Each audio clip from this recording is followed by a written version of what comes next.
এখন চেইন রিয়াকশনটা নিয়ে আমরা প্রথমে কথা বলবো, যেটাকে বাংলায় আমরা বলি শিকল বিক্রিয়া। আসলে শিকল বিক্রিয়া বলতে কি বোঝায়? একটা বিক্রিয়া কোনো না কোনো ভাবে যদি শুরু হয় এবং শুরু হওয়ার পরে এটা নিজে নিজেই আপন গতিতেই চলতে থাকে, চলতেই থাকে। জোর করে থামানো না পর্যন্ত কিংবা অ্যাক্সিডেন্টালি যদি থেমে না যায়, এটা চলতেই থাকে। এই ধরনের বিক্রিয়াগুলোকে বলা হয় শিকল বিক্রিয়া বা চেইন রিয়াকশন। এর খুব ভালো একটা উদাহরণ হচ্ছে মিথেনের হ্যালোজেনেশন বা ক্লোরিনেশন। আলট্রাভায়োলেট রের উপস্থিতিতে যখন বিক্রিয়া হয়, তো প্রথম ধাপে ক্লোরোমিথেন হয়, তারপরের ধাপে ডাইক্লোরোমিথেন হয়, তারপরের ধাপে ট্রাইক্লোরোমিথেন হয় এবং শেষ পর্যন্ত টেট্রাক্লোরোমিথেন বা কার্বন টেট্রাক্লোরাইড তৈরি হয়। এই ধরনের রিয়াকশনগুলো কিভাবে ঘটে? প্রত্যেকটা চেইন রিয়াকশনের তিনটি ধাপ থাকে। প্রথম যেখান থেকে চেইন রিয়াকশনটা শুরু হবে সেটাকে বলা হয় ইনিশিয়েশন বা সূচনা স্তর। যে কোনো ভাবে হোক বিক্রিয়াটা শুরু হতে হবে। তো এক্ষেত্রে যেটা হয়, ক্লোরিন আলট্রাভায়োলেট রশ্মির উপস্থিতিতে ভেঙে ক্লোরিন মুক্তমূলক তৈরি হয়। এই ক্লোরিন মুক্তমূলক তৈরি হওয়াটাই আসলে ঘটনার সূচনা। দেন মিথেনকে যখন ক্লোরিন মুক্তমূলক আক্রমণ করে, তখন এখান থেকে একটা হাইড্রোজেন বের করে নিয়ে যায় এবং মিথাইল মুক্তমূলক গঠন করে, আর সাথে একটা হাইড্রোজেন বের হয়ে যায় HCl হিসাবে। আচ্ছা, এখন এর পরের ধাপ, এটা হচ্ছে সূচনা হয়ে গেল। এরপরে যেটা হয় সেটাকে বলা হয় প্রোপাগেশন। প্রোপাগেশন বা বিস্তারণ স্তর। শব্দ থেকে বুঝতে পারছো যে যেটা বিস্তার লাভ করবে, এখন চলতেই থাকবে। কিভাবে চলতে থাকবে? দেখো, এই মিথাইল আবার যখন আরেকটি ক্লোরিন অণুর সাথে আক্রমণ করবে, তখন CH3Cl গঠন করবে এবং সাথে সাথে আরেকটা ক্লোরিন মুক্তমূলক তৈরি হবে। তার মানে প্রথম শুরু হয়েছিল ক্লোরিন মুক্তমূলক তৈরি হওয়ার মাধ্যমে, এর পরের ধাপে যখন এগোচ্ছে তখন কিন্তু আবার ক্লোরিন মুক্তমূলক তৈরি হচ্ছে। অর্থাৎ ক্লোরিন মুক্তমূলক কিন্তু শেষ হচ্ছে না, নিঃশেষিত হচ্ছে না। তো এই মিথাইল ক্লোরাইড, মিথেন যেভাবে ভেঙেছিল ক্লোরিন মুক্তমূলকের আঘাতে, এই মিথাইল ক্লোরাইড মুক্তমূলক যে যৌগটা তৈরি হলো ক্লোরোমিথেন, সেটাও কিন্তু পুনরায় আরেকটি ক্লোরিন মুক্তমূলকের আঘাতে এটা ভেঙে যাবে। অর্থাৎ CH3Cl এটা যখন আরেকটি ক্লোরিন মুক্তমূলকে আঘাত করবে, তখন CH2Cl এখানে একটা মুক্তমূলক তৈরি হবে এবং এর পাশে বাই প্রোডাক্ট হিসেবে HCl তৈরি হবে।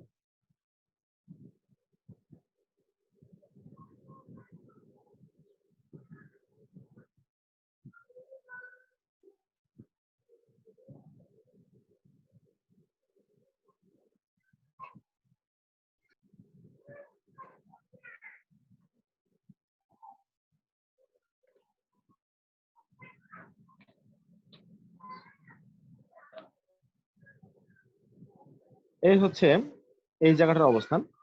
এখন এই যে মুক্তমূলকটা তৈরি হলো, তো এই মুক্তমূলকটা পুনরায় আরেকটি ক্লোরিন অণুকে আক্রমণ করবে, যৌগ তৈরি করবে এবং সেখানে আবার ক্লোরিন মুক্তমূলক তৈরি হবে। মানে আমার এই কাজটা চলতেই থাকবে। অর্থাৎ CH2Cl মুক্তমূলক আরেকটি ক্লোরিনকে যখন আঘাত করবে, তখন CH2Cl2 ডাইক্লোরোমিথেন যৌগ তৈরি হবে এবং এর সাথে আরেকটি ক্লোরিন মুক্তমূলক তৈরি হবে। তার মানে বিস্তারের স্তরে আমরা দেখতে পাচ্ছি যে এক একটা মৌলিক বিক্রিয়া বা এক একটা ধাপ অতিক্রম করছে, মানে হচ্ছে সেখানে একটি করে ক্লোরিন মুক্তমূলক তৈরি হচ্ছেই। তার মানে ক্লোরিন মুক্তমূলক যদি একবার তৈরি হয়, প্রথম ধাপে যদি একটা মুক্তমূলক তৈরি হয়, এরপরে যত ক্লোরিন থাকবে ওই বিক্রিয়ার মধ্যে আবার নতুন নতুন মুক্তমূলক তৈরি হতে থাকবে। আচ্ছা, এইভাবে বিক্রিয়াটা চলতে থাকবে। লাস্টে হচ্ছে টার্মিনেশন বলা হবে, টার্মিনেশন বা সমাপ্তি স্তর। যদি কোনো কারণে দুটো মূলক একসাথে ধাক্কা খায়, মনে করেন একটা ক্লোরিন মূলক তার সাথে আরেকটা ক্লোরিন মূলক ধাক্কা খায়, তখন ক্লোরিন মুক্তমূলক নষ্ট হয়ে যাবে এবং সেখানে ক্লোরিন অণু গঠন করবে। কিন্তু যতক্ষণ পর্যন্ত একটি মুক্তমূলক অন্য কোনো নিরপেক্ষ অণুর সাথে ধাক্কা খাবে, তখন সেই নিরপেক্ষ অণুটি ভেঙে আরেকটি মুক্তমূলক গঠন করবে। কিন্তু দুটো মুক্তমূলক যদি একে অপরের সাথে ধাক্কা খায়, তখন মুক্তমূলক দুটি ধ্বংস হবে এবং ক্লোরিন অণু গঠন করবে। অথবা মনে করো যে কোনো জৈব মুক্তমূলক CH3 যদি CH3 এর সাথে ধাক্কা খায়, তাহলে এখানে CH3 ইথেন তৈরি হবে। অর্থাৎ দুটি মুক্তমূলক যদি একে অপরের সাথে ধাক্কা খায়, অথবা দেখো CH3Cl, এটা এখন একটা মুক্তমূলক, এটা যদি আবার ক্লোরিনের সাথে ধাক্কা খায়, তাহলে CH2Cl2 হয়ে এখানে থেমে যাবে।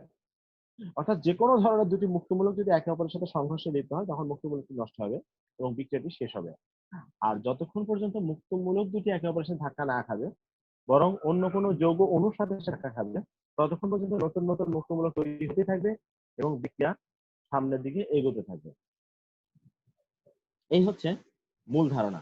এখন আসা যাক ইথিনের পলিমারকরণ বিক্রিয়ার ক্ষেত্রে কিভাবে এই ফ্রি রেডিক্যাল মেকানিজমটি কাজ করে। স্যার বলো। যে লাস্টেরটা একটা রিঅ্যাকশন লিখলেন না, ওটা বুঝি নাই। কোনটা? ইথেনের পরে, স্যার ইথেনের পরে।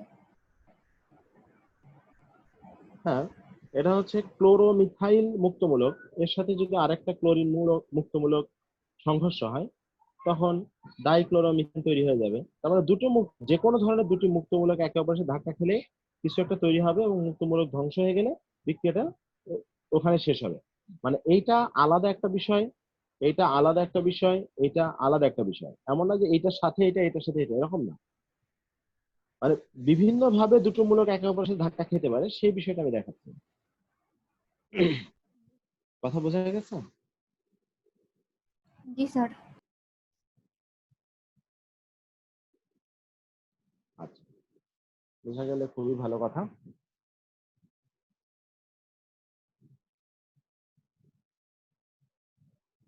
এখন ইথিনের পলিমারকরণ বিক্রিয়ার ক্ষেত্রে মুক্তমূলক মেকানিজমটা কিভাবে কাজ করে। ইথিনের পলিমারাইজেশন, এটা শুরু হয় কোন একটা পার অক্সাইড যৌগ থেকে। পার অক্সাইড কাকে বলে?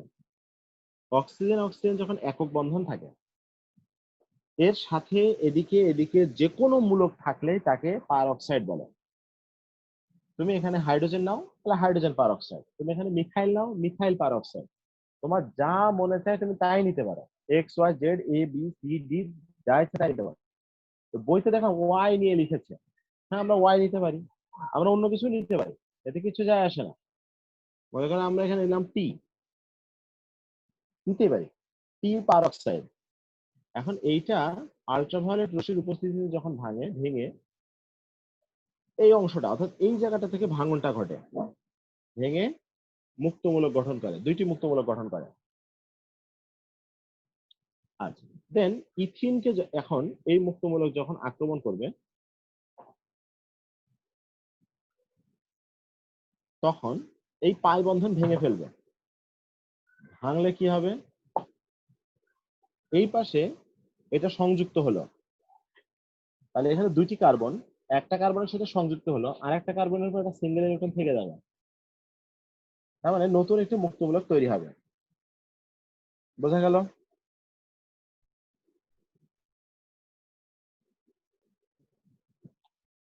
এই মুক্তমূলকটি এসে যখন আরেকটা ইথিনকে আক্রমণ করবে, এটা একটা ইথিন, এর সাথে এই মুক্তমূলকটি আক্রমণ করবে,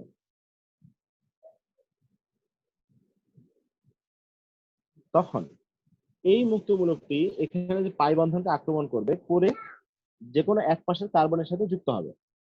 তাহলে কিভাবে যুক্ত হলো? দেখো, নতুন করে যে ইথিনটা আসলো সেটা আমি লাল কালি দিয়ে লিখেছি, আর পুরানো যে অংশটুকু ছিল সেটাকে আমি কালো কালি দিয়ে লিখলাম। এই কার্বনে তখন একটা সিঙ্গেল ইলেকট্রন থাকবে, মুক্তমূলক তৈরি হবে। তার মানে প্রতিটি ধাপ আগাবে আর দুটো করে কার্বন বাড়তে থাকবে। মানে এই যে মুক্তমূলকটি, এই মুক্তমূলকটি যদি ফার্দার আরেকজনকে আক্রমণ করে, CH2 ডাবল বন্ড CH2, এটাকে সংক্ষেপে লিখি, CH2 রেখে এখানে এই যে CH2 তিনটা আছে, CH2 এভাবে 3 লিখে দিলাম, এভাবে দিয়ে দিলাম সংক্ষেপ করার জন্য, কারণ এখানে লম্বা হয়ে যাচ্ছে। এখানে একটা সিঙ্গেল ইলেকট্রন আছে, এইটা আবার পাই বন্ধনকে আক্রমণ করবে, করলে পাই বন্ধনটা ভেঙে যাবে। পাই বন্ধনটা ভেঙে যে এই বাকি অংশটুকু, পুরো অংশটুকু এখানে যুক্ত হবে। এখানে এই যে পুরো চারটা, এখানে তিনটা আর এই একটা, চারটা, এই পুরো চারটা সহ এটা যুক্ত হবে। তখন এই স্থানে একটা সিঙ্গেল ইলেকট্রন থাকবে। তাহলে দেখো এই মুক্তমূলক যখন একটা একটা করে ইথিনের সাথে আক্রমণ করছে, একটা করে ইথিন এখানে যুক্ত হয়ে যাচ্ছে এবং ফাইনালি মুক্তমূলক অবস্থা থেকেই যাচ্ছে। আচ্ছা, তাহলে এই স্তরটাকে বলা হচ্ছে প্রোপাগেশন। প্রথমটা ছিল ইনিশিয়েশন, তারপরে এই ধাপগুলো হচ্ছে প্রোপাগেশন। এরকম চলতেই থাকবে চলতেই থাকবে, শত শত ইথিন একে অপরের সাথে এভাবে যুক্ত হয়ে যাবে। এরপরে কোনো এক মুহূর্তে এই দুটো মুক্তমূলক যদি একে অপরের সাথে যুক্ত হয়, কিরকম টিও CH2, এখানে মনে করো চারটা, পাঁচটা, ছয়টা, আমি ছয়টা দিয়ে দেখাই। মনে করো এখানে শেষ করছি আমরা, এই একটা মুক্তমূলক প্লাস সেম জিনিস আর একটা CH2 মনে করো পাঁচটা OT। ঠিক আছে, এই যে দুটো মুক্তমূলক যখন একে অপরের সাথে সংঘর্ষে লিপ্ত হবে, তখন এখানে ফাইনাল প্রোডাক্ট পাওয়া যাবে, এরা একে অপরের সাথে যুক্ত হয়ে যাবে।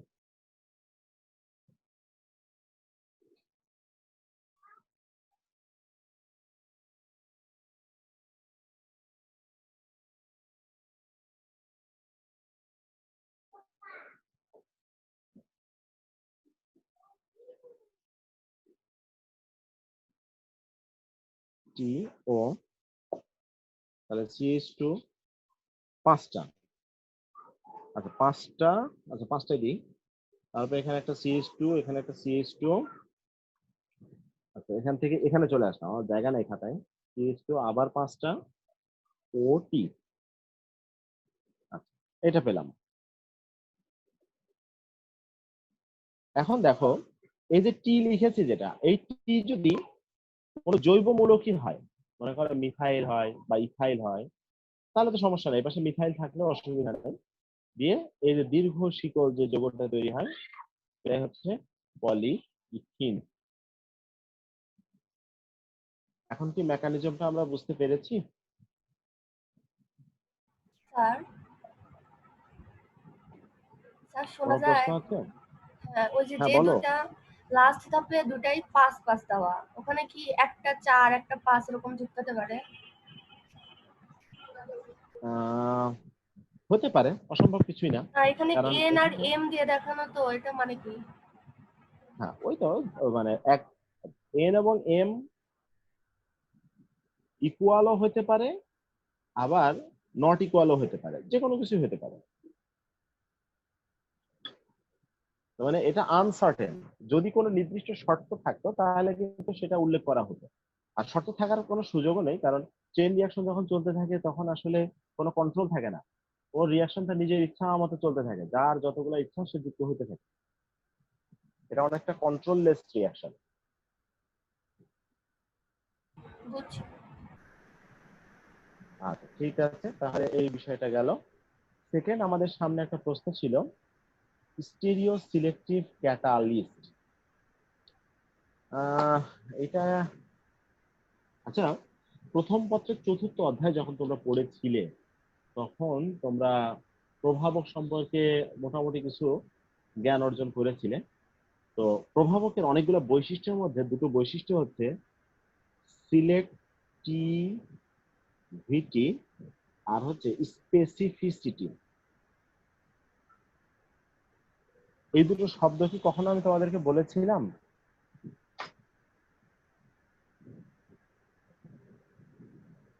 আমার তো মনে নাই। আচ্ছা, প্রভাবক নিয়ে প্রশ্নটা কার ছিল? আমার ছিল।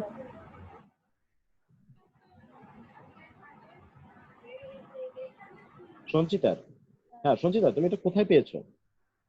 বইয়ে পাইছি, হাজারি স্যারের বই। মানে কি রিয়াকশনের মধ্যে বা কি টপিকের মধ্যে? এই পলিথিন প্রস্তুতি ওখানে। আচ্ছা, তোমাকে শুধু জেনারেল শব্দটা আমি বলি, যে প্রভাবকের ক্ষেত্রে এরকম একটা কনসেপ্ট আছে যে কোনো একটা নির্দিষ্ট প্রভাবকে কোন একটা নির্দিষ্ট বিক্রিয়ার জন্য কোন একটা প্রভাবক একেবারে স্পেসিফাইড, তার মানে সংশ্লিষ্ট বিক্রিয়াটি ঘটতে গেলে ওই প্রভাবকটাই লাগবে, অন্য কোনো প্রভাবক দ্বারা সেই বিক্রিয়া ঘটবে না। প্রভাবকের এটা একটা গুরুত্বপূর্ণ বৈশিষ্ট্য, এই বিষয়টাকে বলা হয় স্পেসিফিসিটি। আর একটা ব্যাপার হচ্ছে সিলেক্টিভিটি, সেটা হচ্ছে যে একই বিক্রিয়ক ব্যবহার করব আমরা, কিন্তু সেখানে যদি আমরা প্রভাবক চেঞ্জ করি উৎপাদ চেঞ্জ হয়ে যাবে। বিক্রিয়ক সেম থাকবে, সেম সেম বিক্রিয়ক, কোনো পার্থক্য নেই, শুধুমাত্র প্রভাবকটাকে চেঞ্জ করলে উৎপাদ চেঞ্জ হয়ে যায়। তার মানে মনে করেন আমি যদি প্রভাবক বলি এ, তাহলে এ প্রভাবকের জন্য এক ধরনের উৎপাদ পাবো, আর বি প্রভাবক ব্যবহার করলে আর এক ধরনের উৎপাদ পাবো। এই যে প্রভাবকের সাথে উৎপাদের যে নির্ধারণ ক্ষমতা, সেই বিষয়টাকে বলা হচ্ছে সিলেক্টিভিটি। আচ্ছা, এখন কিছু কিছু বিক্রিয়া আছে যেখানে বিক্রিয়ক এবং উৎপাদের স্টেরিও কাঠামোর উপর ভিত্তি করে কিছু পদার্থ বা কিছু রাসায়নিক যৌগ ব্যবহৃত হয় প্রভাবক হিসাবে, এদেরকে স্টেরিও সিলেক্টিভ প্রভাবক বলা হয়। তো এটা সুনির্দিষ্টভাবে যদি কোনো একটা উদাহরণ দিয়ে আমরা আলোচনা করি, তাহলে সেই উদাহরণের জন্য আলোচনা করা যেতে পারে। জেনারেল শব্দ এতটুকুই।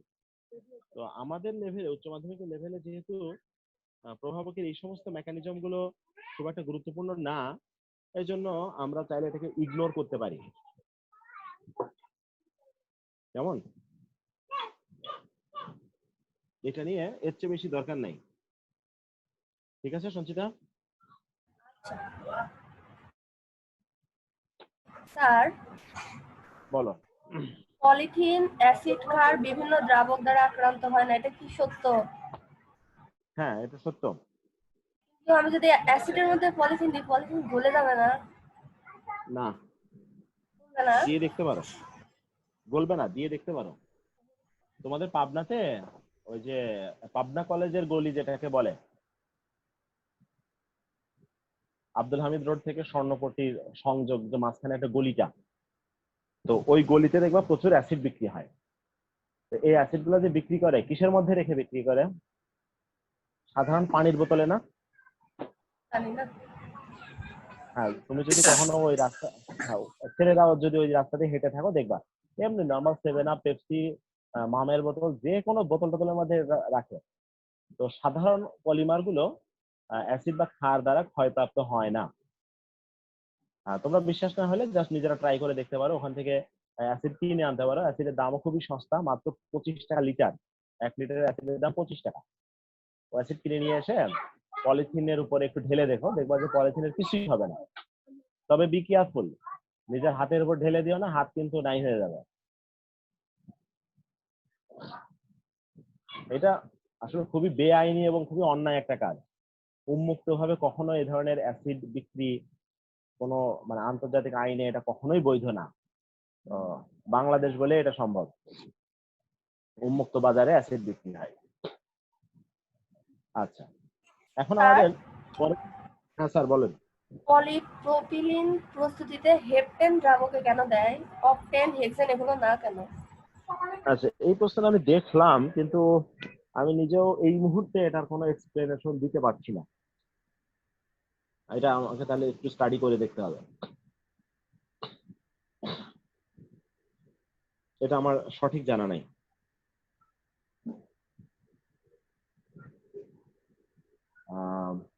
আচ্ছা, পরের বিষয়ে আমরা আসি, সাইজের নীতিতে চলে আসি।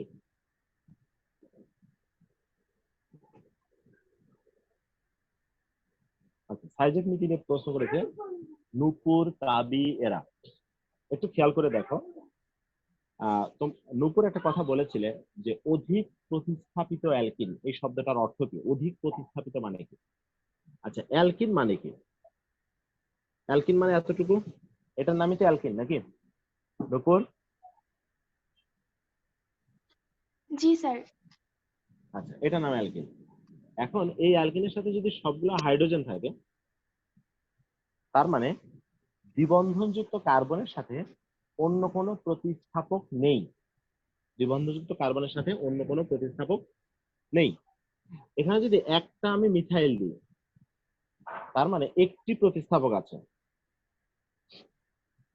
আমি যদি এখানে আর একটা দিই, মনে করো CH2 CH3 দিয়ে দিলাম, তার মানে এখানে দুইটি প্রতিস্থাপক আছে, ঠিক আছে। আমি যদি এখানে আরো দিই তার মানে তিনটি প্রতিস্থাপক আছে, আমি যদি এখানে আরো দিই তার মানে চারটি প্রতিস্থাপক আছে। জি অর্থাৎ দ্বিবন্ধনযুক্ত কার্বনের সাথে হাইড্রোজেন থাকা মানে কোনো প্রতিস্থাপক নেই, আর হাইড্রোজেন ভিন্ন অন্য কোনো কার্বন যুক্ত কোনো মূলক থাকা মানে হচ্ছে সেখানে প্রতিস্থাপক আছে। এটা হচ্ছে মূল কনসেপ্ট। আচ্ছা, এখন আসো আমাদের বিক্রিয়াতে। মনে করো CH3C Cl CH2 CH3 2-chlorobutan এর সাথে পটাশিয়াম হাইড্রোক্সাইডের অ্যালকোহলীয় দ্রবণ বিক্রিয়া করলে তাহলে এখানে দুইটা উৎপাদ হতে পারে। এক হতে পারে CH2 double bond CH CH2 CH3, অথবা উৎপাদ হতে পারে CH2 CH3 CH double bond CH CH3। এই দুটো উৎপাদ হতে পারে। এবার দেখো এখানে কার্বন কার্বন দ্বিবন্ধনের সাথে কয়টি প্রতিস্থাপক আছে? একটি মাত্র প্রতিস্থাপক আছে, এই একটাই, আর নাই। ওই পাশে দুটো হাইড্রোজেন, এখানে একটা হাইড্রোজেন আর একটা প্রতিস্থাপক। আর এইখানে দেখো কার্বন কার্বন দ্বিবন্ধনের সাথে এই পাশে একটা প্রতিস্থাপক আছে, এইটার সাথে একটা প্রতিস্থাপক আছে। তার মানে এইটাতে প্রতিস্থাপকের সংখ্যা বেশি, এটা প্রতিস্থাপকের সংখ্যা কম। তো সাইজেফ এটাই বলেছেন যে হ্যালোজেনের অ্যালকেনের সাথে অ্যালকোহলীয় পটাশিয়াম হাইড্রোক্সাইডের বিক্রিয়ায় অপসারণ বিক্রিয়ায় অধিক প্রতিস্থাপিত অ্যালকেন অধিক পরিমাণে উৎপন্ন হবে। তার মানে আমরা সেটাকে সহজভাবে মনে রাখার বুদ্ধি বের করি, যেখানে হাইড্রোজেন কম, এটা আলফা কার্বন, এটা বিটা কার্বন, এটা বিটা কার্বন, দুটি বিটা কার্বনের মধ্যে যেই বিটা কার্বনে হাইড্রোজেন কম সেই বিটা কার্বন থেকে হাইড্রোজেন অপসারিত হবে। এইভাবে আমরা সহজে এটাকে মনে রাখার চেষ্টা করি। কথা বোঝা গেল? তাহলে ওনার মূল বক্তব্য প্রতিস্থাপিত দিয়ে।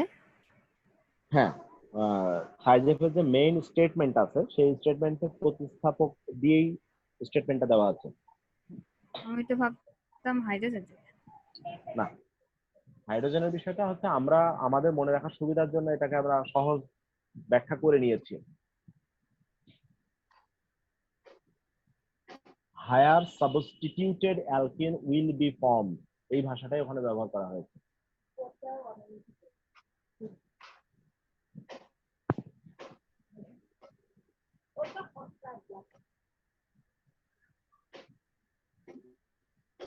আচ্ছা, তাহলে এটা ক্লিয়ার হয়েছে? সাইজেফ নীতি ক্লিয়ার হয়েছে কাবি? জি স্যার হয়েছে। ওকে, নূপুর? স্যার হচ্ছে যে কার্বনের সাথে হাইড্রোজেন কম নূপুরের সেখানে নূপুরের সাউন্ড প্রতিস্থাপিত বোঝা যাচ্ছে না, নূপুরের কথা বোঝা যাচ্ছে না। সম্ভাবনা বেশি, কিন্তু প্রতিস্থাপকটা যদি মিথাইল, এখন বোঝা যাচ্ছে? নূপুরের কথা স্যার এখন স্পষ্ট বোঝা যাচ্ছে না, এখন বোঝা গেল। ট্রাই अगेन, বলো। স্যার বললাম যে মানে যে কার্বনের সাথে হাইড্রোজেন কম থাকবে সেখানে প্রতিস্থাপিত হওয়ার সম্ভাবনা বেশি, কিন্তু যদি প্রতিস্থাপকটা মিথাইল মূলক বা মিথিলিন মূলক এরকম কিছু হয় তাহলে মানে মিথাইল মূলকের থেকে মিথিলিন না সরি ইথাইল মূলক যদি হয় তাহলে ইথাইল মূলকে তো একটা হাইড্রোজেন কম থাকবে, মানে CH3 তারপর CH2 ওখানে তো একটা হাইড্রোজেন কম থাকবে, তখন কি আবার ওইখানে প্রতিস্থাপিত হওয়ার সম্ভাবনা বেশি থাকবে? তুমি লিখে দেখাও, তুমি যে কেস গুলা বলতে চাচ্ছ যে এরকম হলে এরকম হবে কিনা, তুমি ক্যামেরা অন করে লিখে দেখাও, না হলে বোঝা গেল না। জি স্যার।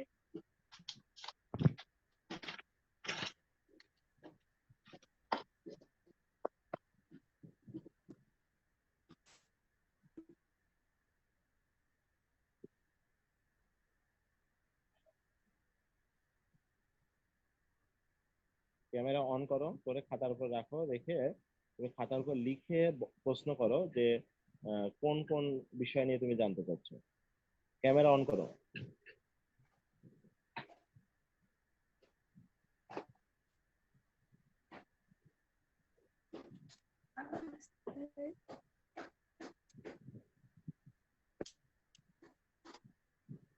ফ্রন্ট ক্যামেরা না দিয়ে রিয়ার ক্যামেরা দাও, ক্যামেরাটা রিভার্স করে দাও, দিয়ে খাতার উপরে রাখো। জি স্যার দিয়েছি।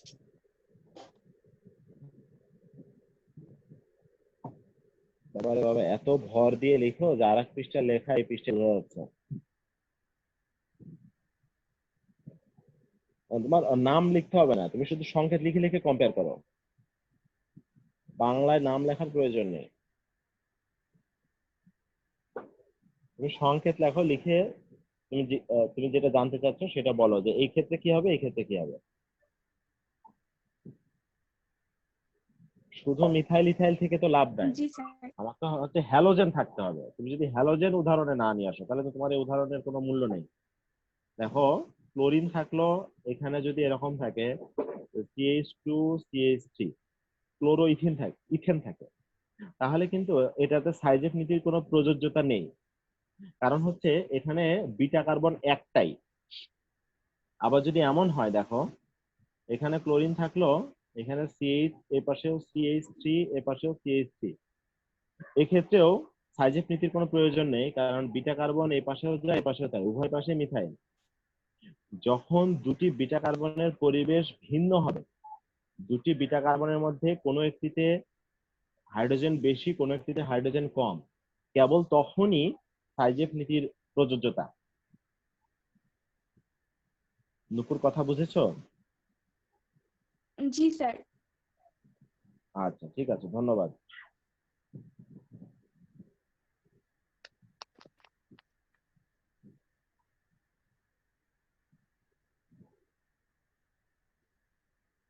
আচ্ছা তাহলে সাইজেফ নীতিটা সম্পর্কে গেল।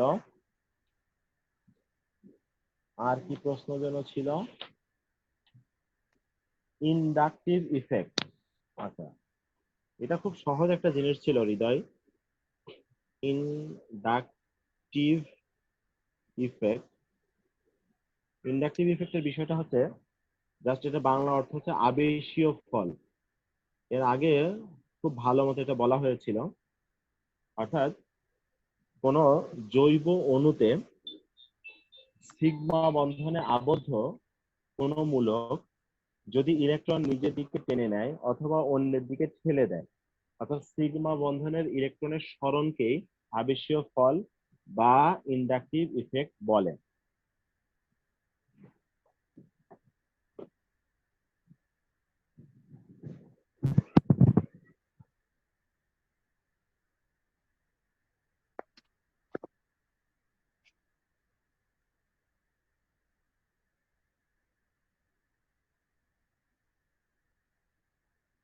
ছিল যার কোনো একটা ইন্টারাপশন হলো।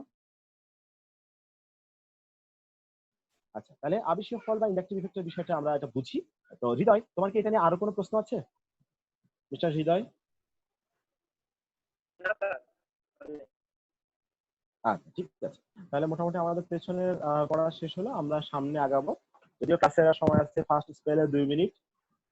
তা এখন আমরা গত ক্লাস পর্যন্ত অ্যালকিন আলোচনা শেষ করেছিলাম। আচ্ছা আরেকটা কথা মনে রেখো যে যেই টপিকটি যার দায়িত্ব দেওয়া হচ্ছে সে লিখে আমাকে দেখাচ্ছে ধন্যবাদ, বাদ বাকি ফ্রেন্ডদের সাথে শেয়ার করার দায়িত্বটা তার তার অবশ্যই উচিত অন্যদের সাথে শেয়ার করা। প্লাস অন্যরাও কিন্তু ক্লাসে শুনে রাখতেছো যে কোন টপিকটা কার দায়িত্বে থাকতেছে।